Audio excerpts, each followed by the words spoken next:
Hello, welcome to Prime Business with me, Pius Kujobaka. Sanon Asogli Power Limited has announced the shutdown of its operations due to the inability of ECG to pay its $259 million debt. The company, in a statement released today, said it was compelled to shut down on October 8 at 5 p.m. due to the debt. According to the company, the difficult decision was necessitated by its inability to fund its operations because of the failure of ECG to honor their overdue payment obligations and the various promises. Reacting to the development, energy expert Benjamin Insian said although government could have avoided this situation, the shutdown would not have any significant impact on power supply. That if, as a country, based on our installed capacity of about 5,000 plus, our dependable of about 4,008, if 500 or even less than 600 megawatt is withdrawn from the power pool, I think that shouldn't have a problem on power distribution. There should be stable power because already we are producing excess power to supply households and firms. So sudden cutting off shouldn't be a problem. But the challenge is that the other infrastructure that are supposed to produce power are lying idle because some of them might not even have oil or liquid fuel to supply or to generate power, or maybe the thermal side is also not having the necessary natural gas because in recent times, Ghana National Gas Company Limited, its operation at 12 was not working. So because of that, it will have certain challenge with respect to security of power, that is availability of it, and also the supply of it in terms of the quality of supply of it to our various households and firms. The first Ghana CEO Presidential Manifesto Gala Dinner has been launched in Accra on the theme Reigniting the Business Economy and Social Contract for Growth, a business manifesto for political accountability and sustainable development. Now speaking at the launch of the program, the Chief Executive Officer of Chief Executives Network Ghana, Ernest de Graft Ejiri, believes this year's event is geared towards creating a sustainable and inclusive business environment for growth. CEO Presidential Manifesto Gala Dinner will bring together 1,000 top CEOs, policymakers and political leaders to discuss economic growth, political accountability and sustainable development. At the launch, founder and CEO of Chief Executive Network Ghana, Ernest de Graft Ejiri, emphasized the need for political parties to champion economic inclusiveness. The key feature of the evening will be the social contract signing by the NDC and NPP flag bearers. This is more than symbolic. It represents the public commitment to transparency, governance, and fostering an enabling environment for business. By signing these contracts, both political parties are pledging to uphold principles that ensure economic growth and political accountability. Delivering remarks on behalf of Deloitte Ghana's country managing partner, lead tax and regulatory partner, George Ankoma, stressed the importance of prudent leadership. As various political parties, factions pledges to tackle critical issues within the economy like fiscal stability, job creation, business development, business leaders must also commit to building legacies that last by enforcing decisions rooted in sustainable practices and inclusive policies, and not only focusing on profits. We should be looking at profits, making an impact that matters, and for that reason, purpose beyond profits. Chairman and founder of Margins Group, Moses Baden, expressed confidence that this year's event will be transformative. It is a look at the manifestos of the two main political parties and the business elements of it, and to act as a pressure group to ensure that these business elements of the manifesto and new promotions and innovations by entrepreneurs in dialogue with government are not just rhetoric, but actually are implemented. We are excited. I urge all CEOs to attend this gala dinner and to pressure government into agreeing to partner with businesses and to create an environment for public-private partnerships that have great economic, social, and political impact.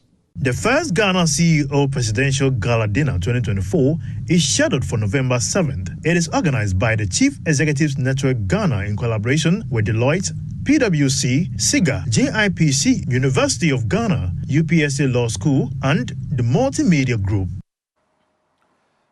As part of activities earmarked for the Customer Experience Campaign, GCB Bank PLC has organized a workshop aimed at empowering customers in the micro and small enterprises segment of its retail banking department. The workshop is to help these SMEs improve their business skills and give business owners the information and resources needed to thrive in a competitive market. Here's more. The program began with a health screening session where participants were screened for blood pressure, sugar and breast examinations, amongst others, reflecting the bank's commitment to promoting public health alongside business growth. Medical professionals were present to conduct the screenings and also educate participants on the importance of early detection. This was in alignment with the Breast Cancer Awareness Month. Speaking at the event, Executive Head of Retail at GCB Bank, Sina Kamagit, highlighted the bank's dedication to fostering the expansion of small businesses in Ghana. What you are seeing here today is actually our Class 1 intake that we are prepping so that we can migrate them to the larger portfolio of our wholesale, corporate, commercial, and the other businesses. So that's what you are seeing today. And we are known for doing this.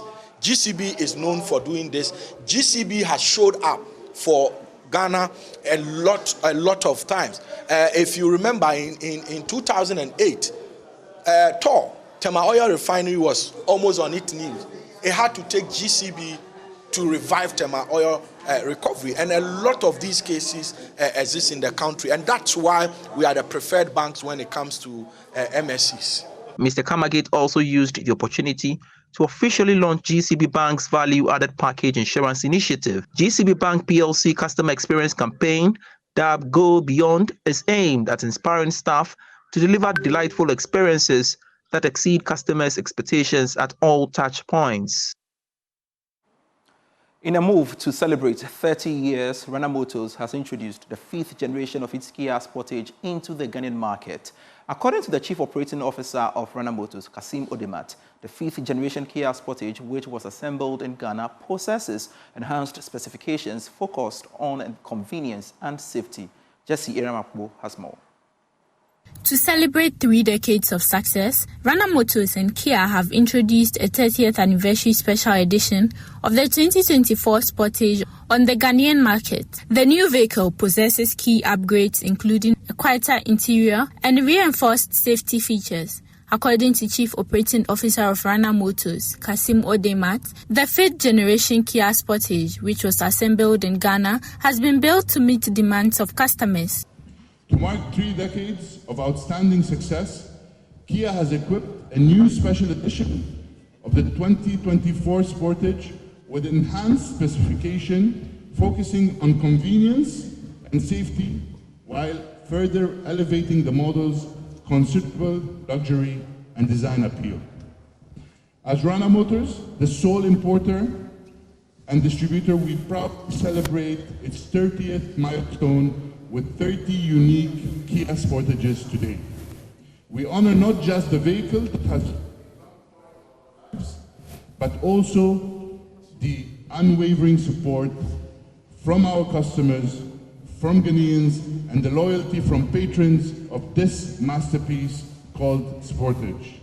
Sales manager at Rana Motors, Alex Kunta, said the vehicle encompasses technological advances aimed at giving customers value for their money. The Sportage is unique compared to all the other SUVs on the market. Looking at the technology that has gone into this vehicle, I don't think a serious potential buyer would want to look elsewhere. Talk about Ghana, we are assembling them here. They are readily available, no wait, no go count. And of course, it's to benefit Ghana. That's why we assemble them here.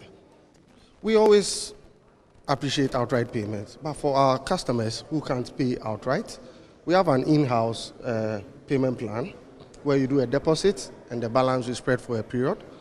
If you want a longer period, we've got financial institutions we work with.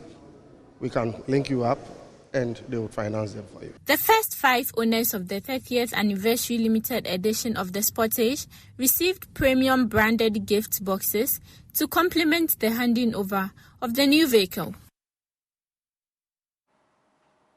Ride-hailing firm Bolt is advising riders and customers to take advantage of various insurance packages introduced on the service as part of its safety features. The call follows the move by the company to improve the safety of its business partners as well as consumers. Now, Senior Operations Manager at Bolt Ghana, Henry White, has been speaking to some journalists after launching the new safety campaign for riders here in Accra. More in this report.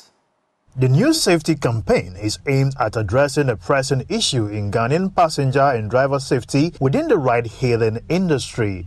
The campaign will educate the public on the use of effective safety measures introduced by Bolt as a form of reassurance to its riders. Speaking to journalists after the launch, Senior Operations Manager for Bolt Ghana, Henry White, stressed the importance of bringing the insurance package as part of its safety measures. Before we introduced this, we saw a lot of accidents happening, right, where we had riders or drivers getting injured in the process, and their concern was that what is Bolt doing for us? I was on a trip, maybe your driver drove recklessly or your rider distracted me, I got into an accident, what are you doing for me as a customer, right? So this informed our decision to introduce, to partner with Star Insurance, and then introduce this insurance policy, right, to basically give also that level of assurance and safety and security actually to our drivers and riders that, once you take a trip on Bolt, you are covered,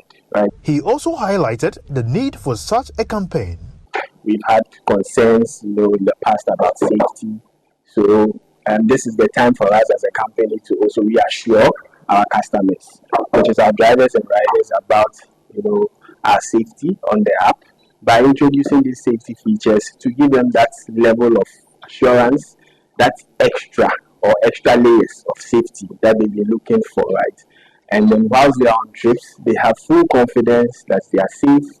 Officials from the National Road Safety Authority and the Driver and Vehicle Licensing Authority has endorsed a campaign aimed at improving the services of the ride-hailing business.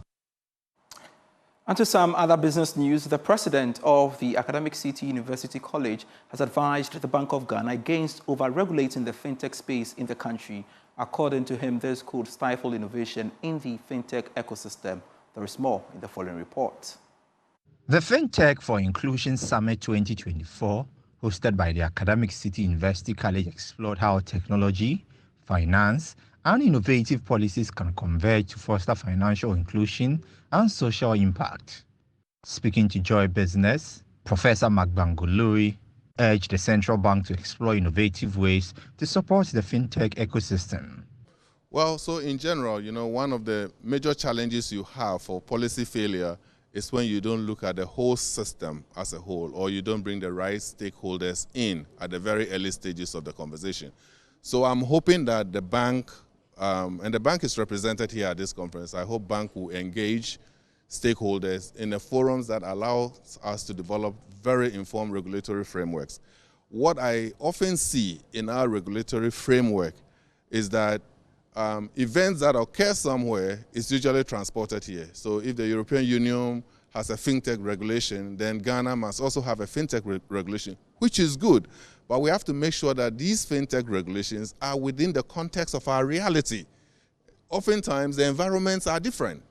And so we need to, just like vehicles, when you're driving on the Ghanaian street today, you have to stretch your hand to beg somebody to enter.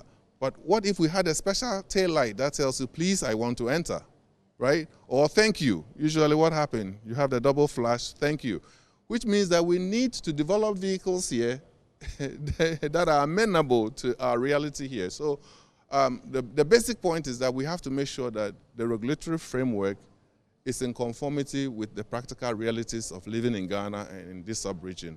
And if we over-regulate, that kills innovation also. Chief Executive Officer for Leshego, Ni Amankra Tete, commended the central bank for its support to the sector. Let me be first to say that the BOG is doing their very best within the circumstances, and they are actually doing a lot in terms of governance. I think for me the challenge is that what are savings and loans companies achieving for you? If you remember what I said in my speech, savings and loans companies are actually serving 7.6 million customers who are really that part of the economy that really needs tendering. The summit brought together diverse stakeholders, including industry professionals, regulators, academicians, and students to address the most pressing issues in the fintech and digital economy landscape. With a quest to improve financial inclusion, the National Insurance Commission is hopeful to leverage technology to enroll underserved communities into the insurance space. The Acting Commissioner of Insurance, Michael Kofi Andor, rehashed the Commission's intent to increase insurance coverage to 60% in the short to medium term. Here is more from the 2024 Insurance Tech and Innovation Forum. 2024 InsurTech and Innovation Forum aims to advance conversations on building robust insurance technology firms to drive inclusion through its regulatory sandbox system. Supported by FSD Africa, the Regulatory Sandbox project seeks to enhance innovation in the insurance industry across Africa, currently operating in 16 African countries. Speaking on the sidelines of the forum, Acting Commissioner of Insurance Michael Kofi Andor noted that leveraging technology will be critical in increasing insurance coverage. Our current assessment shows that the percentage of the population that is covered by insurance is about 40%. Okay, these are not the number of people who have policies. This is the number of people who are covered by insurance. We would like to take this to about 60% in the next about 5 years. You believe technology will be able to? Major tool in doing that, because technology and innovation will be key in achieving that goal. That is the reason for this. Elias Omondi, Principal Innovation for Resilience at FSD Africa, explained that as part of the program, insurance products will be developed for activities and players in the cybersecurity ecosystem. With the move towards technology and use of digitized platforms,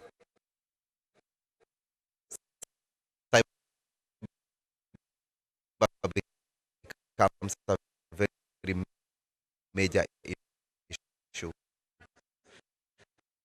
So, from an insurance sector perspective, we see a lot of solutions going to address cyber risks because customers will be accessing these particular products digitally, the companies will be accessing these particular customers digitally, and with the data being a key component in all these transactions, then there's need to protect these companies from cyber attacks and also issues that will basically deny service to these customers that are going to use the digital platforms. Apart from that, what we see the insurance industry providing cyber insurance. So we kind of see it in two fronts, whereby the sector will be protected from cyber attacks, at the same time the sector providing solutions such as cyber insurance.